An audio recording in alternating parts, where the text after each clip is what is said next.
Bonjour, mon nom est Clifford Matthews et voici ma critique du jeu Robocop Rogue City disponible sur la PS5. Alors j'ai eu le plaisir et l'honneur de me retrouver dans les années 80 avec Robocop. Robocop, c'était justement un film ou une franchise des années 80 auquel que c'est un policier qu'on croyait mort et qui on l'a transformé un peu comme un homme bionique en un robot qui était tout simplement moitié homme, moitié humain, mais tout un policier. Alors, on se replonge dans les années 80 avec ce jeu. Pas nécessairement le jeu en soi, mais en fait d'histoire. Parce que l'histoire est digne et bien fait hommage aux années 80. Avec, on a tout simplement, on se retrouve à Détroit avec des gangs de rue auxquels on essaie de vendre des stupéfiants ou peu importe de drogue, des affaires de genre et que Robocop est tout simplement là pour mettre le fin ou trouver le vilain principal pour tout simplement mettre sa ville en sécurité et puis regagner la confiance des citoyens de Détroit. Alors, Robocop en soi, sur la PS5, la gameplay est assez facile. C'est un shooter auquel que, de première perspective, auquel on se promène en ville, on essaie de trouver tout simplement des indices pour trouver soit des policiers qui se sont fait capturer par le vilain en question ou par des gangs de rue, ainsi de suite. On trouve des indices et puis il faut tout simplement suivre des pistes, mais aussi il y a des missions secondaires. Alors les missions secondaires, c'est que tout simplement quand on est en pleine mission, tout d'un coup il y a quelqu'un qui va nous parler ou qu'il va juste parler en arrière-plan par curiosité, on peut le discuter, puis ils vont nous dire en passant, j'ai la voiture du maire s'est faite voler. Est-ce que tu peux essayer de trouver des indices pour retrouver la voiture ou trouver les responsables qui ont volé le véhicule? Et là, ça dérape toute une autre histoire, une tangente, puis après ça, on retourne dans l'histoire principale. Alors, il y en a plusieurs en cours de route. La map telle quelle, comme où s'identifier, c'est facile à naviguer. Le seul bémol là-dessus, c'est lorsqu'on entre dans un édifice. Il y a un petit peu comme un laps de temps auquel que l'écran va noir, puis après ça, c'est simplement comme, je veux dire, c'est peut-être, je sais pas, peut-être 5 secondes, quelque chose genre 5-10 secondes, mais ça brise la fluidité du jeu, parce que le tout vient noir, puis là, tout d'un coup, on rentre dans l'édifice, puis là, on essaie de trouver d'autres indices, ça fait du genre. Qu'est-ce qui est bien par contre, c'est que les indices sont fluo, sont en vert ou peu importe quand on est dans un. On pèse le L2 par exemple et on peut voir sur l'écran que c'est superposé, alors on peut pas y manquer. Par contre, lorsque ça vient aux vilains et des affaires de genre, on peut les identifier, mais si on a pris du dommage de certaines façons, le tout devient flou. Alors c'est très très très difficile de voir où sont les vilains ou voir nos cibles, ainsi de suite. Pardon. Par la suite, on a la disposition de différentes armes. Il y a son fusil fidèle, si tu veux, qui a de la munition illimitée, qui est bien, mais l'arme en soi n'est pas aussi puissante que d'autres armes qu'on peut retrouver en cours de route. Les armes qu'on retrouve en cours de route, là, on est limité au point de vue de munitions. Et puis là, il s'agit d'en trouver d'autres. Qu'est-ce qui est super.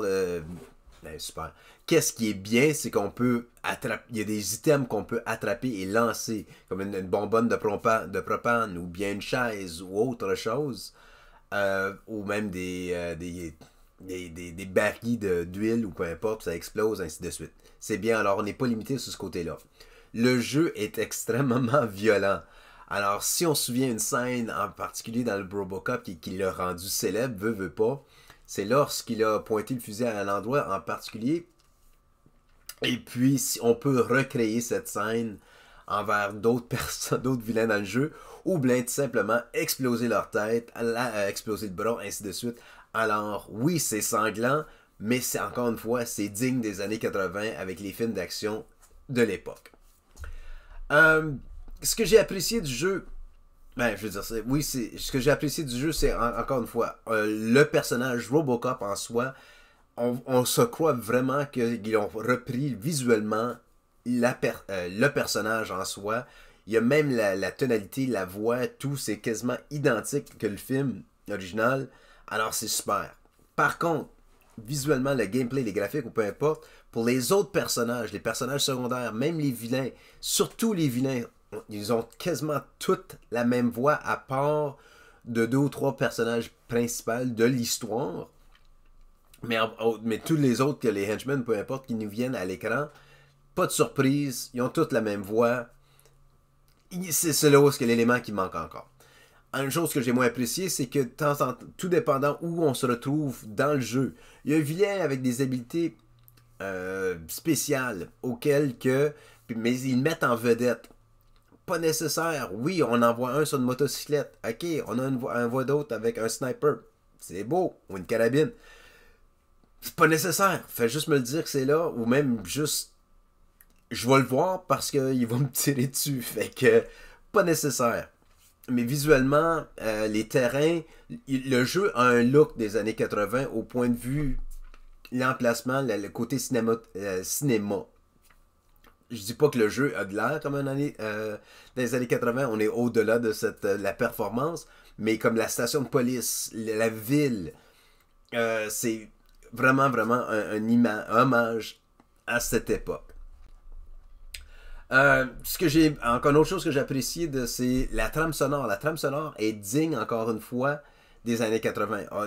La musique, elle devient intense lorsqu'on se retrouve dans une situation perturbante, ou bien c'est plus mélancolique quand il y a une situation auquel on retrouve un décès ou quelque chose du genre, ou bien c'est juste serein quand on traverse la ville. Ce qui est bien aussi, c'est que même les pas de Robocop, on leur sent un peu dans la manette, on leur sent juste le flow, la façon que le tout se déroule.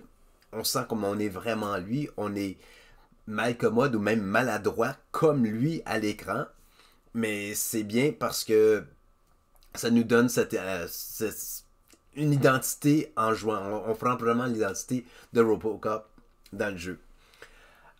L'histoire en soi, encore une fois, l'histoire est digne d'un film.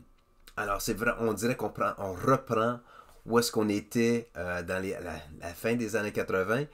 Robocop, dans ce cas ici, il y a encore de la difficulté à se dire est-ce que je suis toute machine ou je suis humain. Il y a de la misère à lâcher prise là-dessus. Alors il y a un attachement émotionnel au jeu. Alors l'histoire est enchaînante, quoi. La visibilité, comme j'ai mentionné, c'est une autre chose que j'ai moins appréciée parce que surtout quand on voit juste un écran vert, c'est difficile de voir les vilains au loin. Même le côté, des fois, ça vient en mode ralenti. Alors même là, on essaie de voir la distinction entre les otages, par exemple, ou bien les vilains. Des fois, on ne peut pas faire la distinction. Oui, il y a des indices. Par contre, quand c'est au ralenti comme ça, il faut prendre une décision rapide. Oups! C'est la seule chose que je peux dire. On recommence le jeu, puis peut-être on va sauver quelques otages à place d'étirer. Mais à culpa. En tout cas. Alors, mon nom est Clifford Matthews pour Ciné Techno, et voilà ma critique pour Robocop, Rogue City.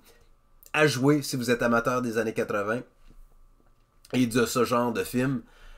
Pour ceux et celles qui n'ont jamais connu Robocop, parce que c'est peut-être un jeu à essayer, mais pour les vrais amateurs de Robocop, je vous suggère entièrement. Merci beaucoup et à la prochaine.